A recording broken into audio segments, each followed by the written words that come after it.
सच है विपत्ति जब आती कायर को ही दहलाती है। सुरमा नहीं विचलित होते, क्षण एक नहीं धीरज खोते, विघ्नों को गले लगाते, कांटों में राह बनाते। हेलो दोस्तों, नमस्कार। मैं हूं Anju Yadav. Learn with India 2024 के ऑनलाइन क्लास में आप सभी का स्वागत करती हूं।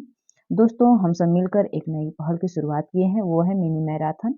मिनी मैराथन के माध्यम से जीएस के जितने भी सब्जेक्ट हैं उनका कंप्लीट एमसीक्यू के रूप में अध्ययन कर रहे हैं हम लोग इस समय। और इससे पहले हम लोग हिस्ट्री, ज्योग्राफी के कुछ प्रश्नों को डिस्कस कर चुके हैं और आज हम लोग भारतीय राष्ट्रीय आंदोलन के कुछ प्रश्नों को देखेंगे। इससे पहले भारतीय राष्ट्रीय आंदोलन के 2 वीडियो जा चुकी है। यदि आप लोग उन वीडियो को नहीं देखे हैं तो उन वीडियो को पहले देख लीजिए, तब ये वीडियो समझ में आएगी। आज का पहला प्रश्न है दोस्तों, बिना समय गवाए अपने पहले टॉपिक की तरफ चलते हैं।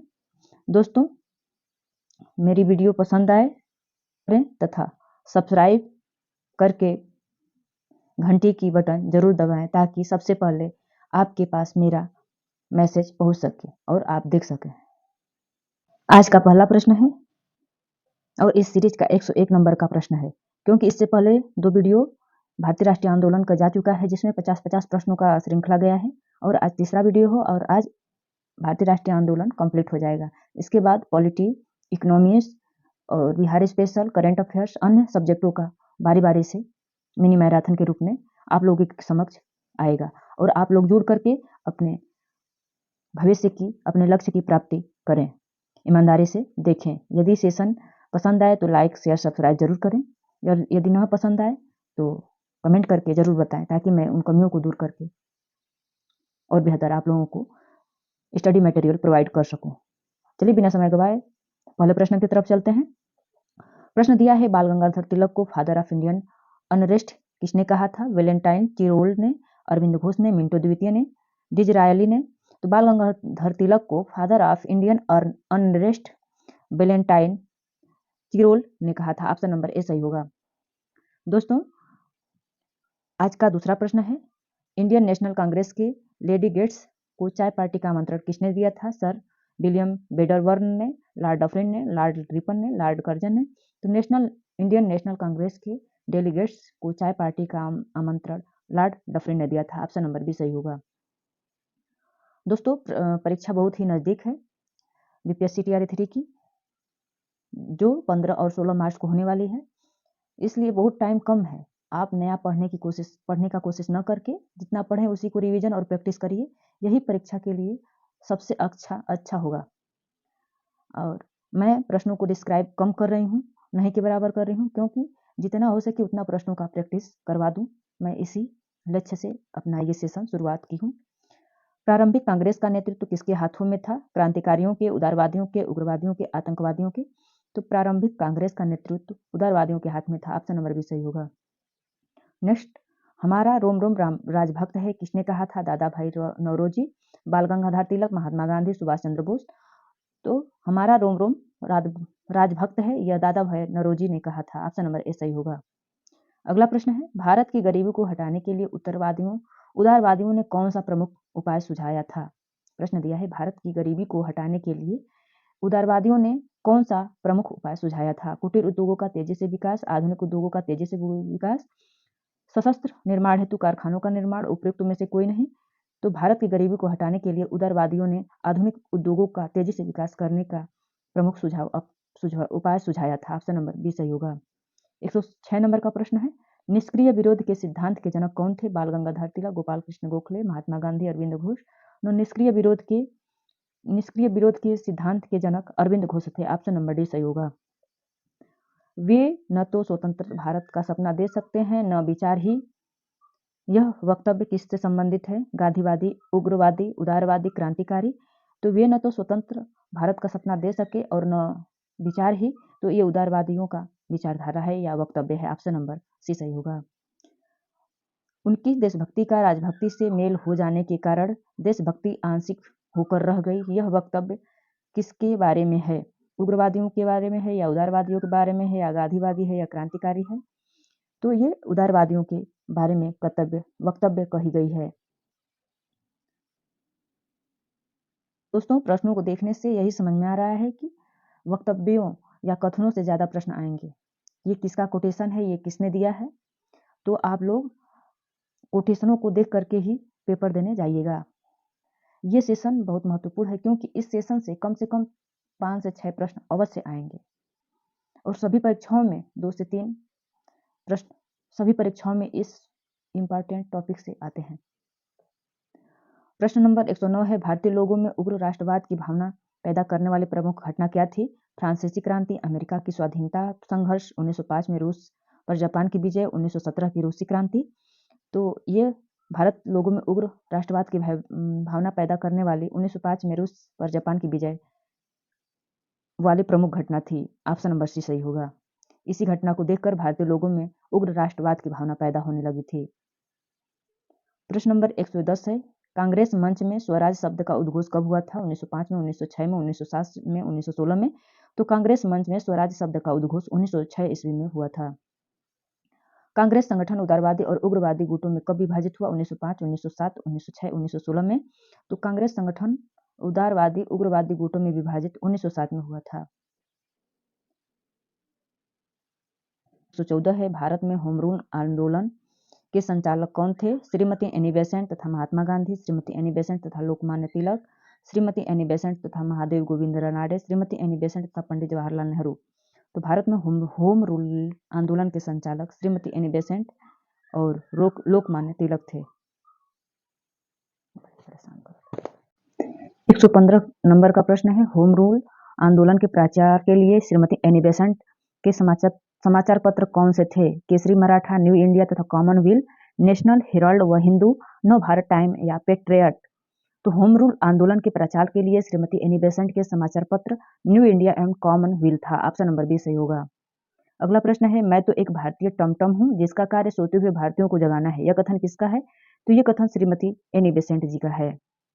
प्रश्न नंबर 117 है, खिलाफत आंदोलन की सबसे बड़ी कमजोरी क्या थी? हिंदू मुस्लिम एकता, खलीफा के पक्ष में आंदोलन, सरकार की खिलाफत करना, धर्म के साथ राजनीति को मिलाना। खिलाफत आंदोलन की सबसे बड़ी कमजोरी धर्म के साथ राजनीति को मिलाना था। ऑप्शन नंबर डी सही होगा। अगला प्रश्न है, हंटर समिति नियुक्ति कब की गई थी? द्वैत शासन प्रणाली के क्रियान्वयन की जांच करने, खिलाफत के प्रश्न पर विचार करने, जलियांवाला बाग हत्याकांड की जांच करने, वंग भंग को रद्द करने। तो हंटर समिति नियुक्ति जलियांवाला बाग हत्याकांड की जांच करने के लिए की गई थी। ऑप्शन नंबर सी सही होगा। अगला प्रश्न है, 1857 के विद्रोह के नायक कुंवर सिंह किससे संबंध थे? बिहार से, मध्य प्रदेश से, राजस्थान से, उत्तर प्रदेश से।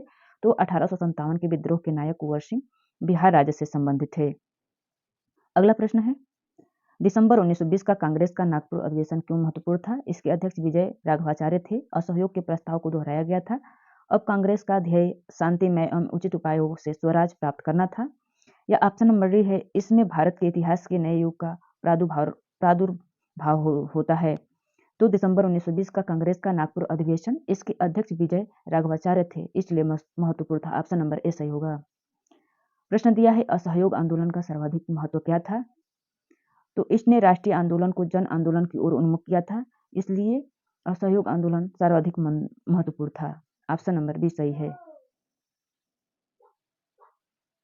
नंबर 122 है, स्वराज पार्टी की स्थापना का प्रमुख कारण क्या था? तो स्वराज पार्टी की स्थापना का प्रमुख कारण असहयोग को काउंसिलों तक पहुंचाना था। असहयोग को काउंसिलों तक पहुंचाना। ऑप्शन नंबर बी सही होगा। केंद्रीय व्यवस्थापिका में स्वराज पार्टी के नेता कौन थे? देशबंधु चित्तरंजन दास, कस्तूरी रंगन अय्यर, पंडित मोतीलाल नेहरू या डॉक्टर अंसारी। तो केंद्रीय व्यवस्थापिका के स्वराज पार्टी के नेता पंडित मोतीलाल नेहरू थे। ऑप्शन नंबर सी सही होगा। प्रश्न नंबर 124 है, हम शेर को उसकी माद से में पराजित करेंगे, यह कथन किसने कहा था? चित्तरंजन दास ने कहा था कि हम शेर को उसकी माद में पराजित करेंगे। ऑप्शन नंबर बी सही है।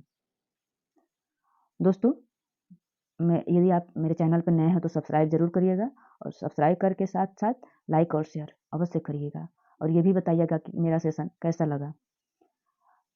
प्रश्न नंबर 125 है, मेरे लिए धर्म के बिना राजनीति एक मृत्यु जाल के समान है क्योंकि यह आत्मा को मार देती है। कथन किसका है? यह महात्मा गांधी द्वारा कहा गया कोटेशन है। इस कोटेशन को एक बार और देख लेते हैं। मेरे लिए धर्म के बिना राजनीति एक मृत्यु जाल के समान है क्योंकि यह आत्मा को मार देती है। यह महात्मा गांधी ने कहे थे। इसमें जो भी प्रश्न है सब महत्वपूर्ण है, किसी न किसी परीक्षा में आए हुए ही प्रश्न है। इसको ध्यान से देखिए, ईमानदारी से देखिए। यदि आपको अपना लक्ष्य प्राप्त करना है तो ईमानदारी से, शिद्दत से जुड़िए और शिद्दत से पढ़ाई करिए, अवश्य आपको अपना लक्ष्य प्राप्त होगा। जो भी काम करिए ईमानदारी से करिए। पढ़ना है तो पढ़िए ईमानदारी से, खाना है तो खाइए ईमानदारी से। जो भी काम करना है ईमानदारी भाव से करेंगे तो अपने लक्ष्य को बहुत जल्दी प्राप्त करेंगे, बशर्ते आपके सभी कामों में ईमानदारी हो। 126 नंबर का प्रश्न है, मेरे लिए अहिंसा स्वराज से भी पहले है, यह कथन किसका है? तो यह कथन चित्तरंजन दास द्वारा कहा गया है। मेरे लिए अहिंसा स्वराज से भी पहले है, यह कथन चित्तरंजन दास ने कहे थे। 127 नंबर का प्रश्न है, डॉक्टर राजेंद्र प्रसाद के अनुसार पाकिस्तान के जनक कौन थे? इकबाल, रहमत अली जिन्ना, लॉर्ड मिंटो। तो डॉक्टर राजेंद्र प्रसाद के अनुसार पाकिस्तान के जनक लॉर्ड मिंटो थे। ऑप्शन नंबर डी सही होगा। 128 नंबर का प्रश्न है, ऑल इंडिया मुस्लिम लीग की स्थापना कब हुई थी? तो ऑल इंडिया मुस्लिम लीग की स्थापना 1906 ईस्वी में हुई थी। प्रश्न नंबर 129 है, सोम प्रकाश समाचार पत्र किसने शुरू किया था? तो सोम प्रकाश समाचार पत्र राजा राममोहन राय ने शुरू किया था। महात्मा गांधी ने भारत में सर्वप्रथम सत्याग्रह कहाँ से प्रारंभ किया था? अहमदाबाद से, बारदोली से, चंपारण से या रयेड़ा से? तो महात्मा गांधी ने सर्वप्रथम सत्याग्रह चंपारण से शुरू किया था। ऑप्शन नंबर सी सही होगा। प्रश्न 131 है, प्रथम विश्व युद्ध के दौरान सक्रिय होने वाले गदर क्रांतिकारी का आधार स्थल क्या था? तो प्रथम विश्व युद्ध के दौरान सक्रिय होने वाले गदर क्रांतिकारियों का आधार स्थल उत्तरी अमेरिका था। ऑप्शन नंबर बी सही होगा। दोस्तों, मैं प्रश्नों का व्याख्या नहीं कर पा रही हूँ क्योंकि कम समय में ज़्यादा से ज़्यादा आप लोगों को मटेरियल प्रोवाइड करने की कोशिश कर रही हूँ। आप लोग इसको देखिएगा। प्रश्न है, the history of the integration of the Indian state किसने लिखी है? बी एन राव ने, सी राजगोपालचारी ने, कृष्ण मेमन ने, बीपी मेमन ने। तो the story of the integration of the Indian states Krishna Memon ने लिखे थे। बंग भंग का सही उद्देश्य क्या था? तो बंग भंग का सही उद्देश्य राष्ट्रीय आंदोलन को कमजोर करना था। ऑप्शन नंबर बी सही होगा। 134 नंबर का प्रश्न है, किस गवर्नर जनरल की तुलना औरंगजेब से की गई थी? तो लॉर्ड कर्जन की तुलना औरंगजेब से की गई थी। ऑप्शन नंबर सी सही होगा। उग्रवाद की भावना को चरम सीमा पर पहुंचाने में किसका सर्वाधिक योगदान था? उग्रवाद को चरम सीमा पर पहुंचाने का सर्वाधिक योगदान लॉर्ड कर्जन का था। ऑप्शन नंबर ए सही है। दोस्तों, आज का 136 नंबर का प्रश्न है, 1916 में मुस्लिम लीग की नीति में परिवर्तन का प्रमुख कारण क्या था? तो बंग विच्छेद का अंत। 1916 में मुस्लिम लीग की नीति में परिवर्तन का प्रमुख कारण बंग विच्छेद का अंत था। प्रश्न नंबर 137 है, भारत छोड़ो प्रस्ताव कांग्रेस की किस बैठक में पारित हुआ था? तो ये वर्धा कांग्रेस की बैठक में पारित हुआ था। ऑप्शन नंबर ए सही हो। भारत छोड़ो आंदोलन के समय गिरफ्तार कर गांधी जी को कहाँ रखा गया था? तो भारत छोड़ो आंदोलन के समय गांधी जी को गिरफ्तार करके पुणे में रखा गया था। 139 नंबर का प्रश्न है, भारत छोड़ो आंदोलन प्रारंभ करने का सर्वाधिक प्रमुख कारण क्या था? तो भारत छोड़ो आंदोलन प्रारंभ करने का सर्वाधिक प्रमुख कारण विश्व युद्ध में ब्रिटिश सरकार की शोचनीय स्थिति। ऑप्शन नंबर सी है। 140 नंबर का प्रश्न है, 1922 की चौरी चौरा की घटना में कौन मारे गए थे? किसान, मजदूर, पुलिस, विद्यार्थी। तो 1922 की चौरी चौरा की घटना में पुलिस मारे गए थे। दांडी यात्रा का मुख्य ध्येय क्या था? तो नमक कानून तोड़ना दांडी यात्रा का मुख्य ध्येय था। अगला प्रश्न है,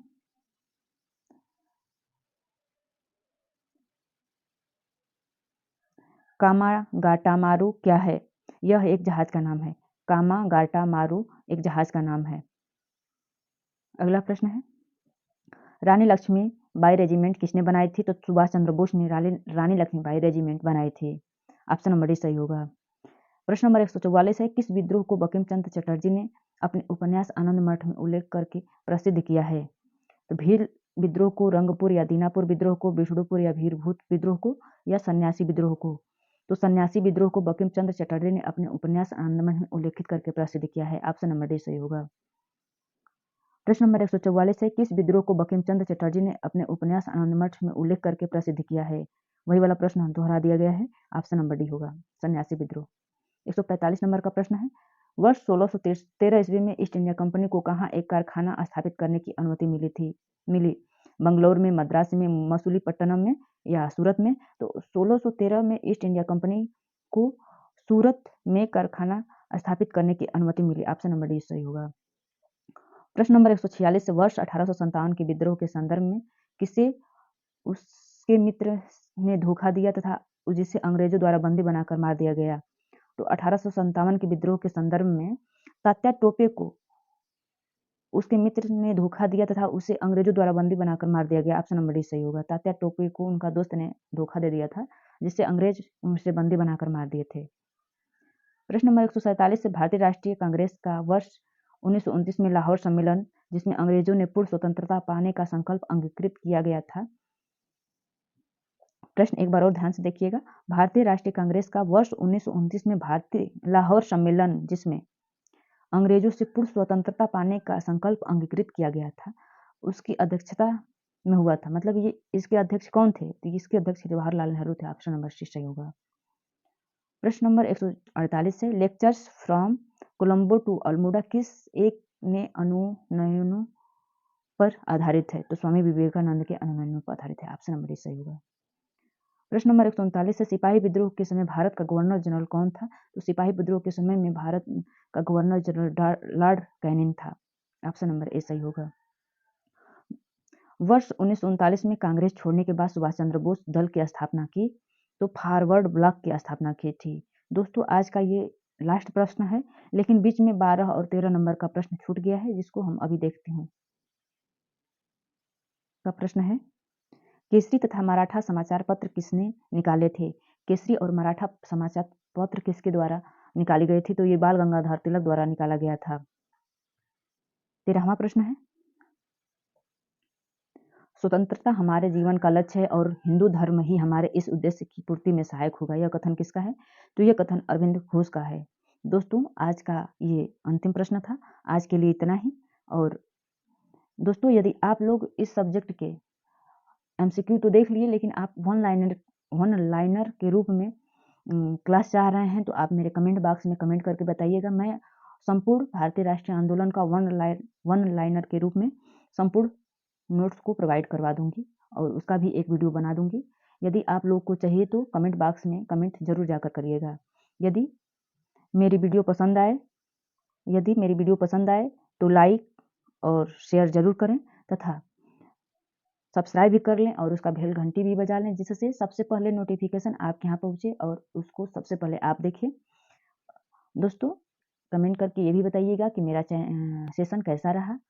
जो भी कमी होगी उसको सुधार करके मैं अच्छा से अच्छा बनाने की कोशिश करूँगी। सबसे पहले आप बताइए कि इसमें कमी क्या थी। थैंक यू पूरा वीडियो देखने के लिए।